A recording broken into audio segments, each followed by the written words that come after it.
கரூர் மாவட்டம் குளித்தலை ஊராட்சி ஒன்றிய குழு சாதாரண கூட்டம் இன்று நடைபெற்றது. ஒன்றிய குழு தலைவர் விஜய் விநாயகம் தலைமையில் நடைபெற்றது. துணைத் தலைவர் இளங்கோவன், வட்டார வளர்ச்சி அலுவலர் ராஜேந்திரன், சுபாசினி ஆகியோர் முன்னிலை வகித்தனர்.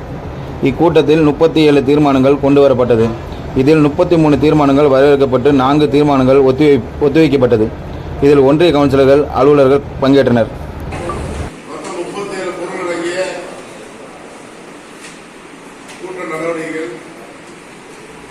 நடவடிக்கை தொகுப்புகளில் 37 பொருட்கள் உள்ளது.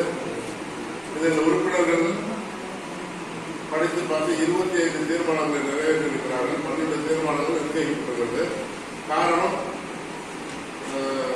தேவையான விபரங்கள் எல்லாம் செய்யப்படுகிறது. அடுத்த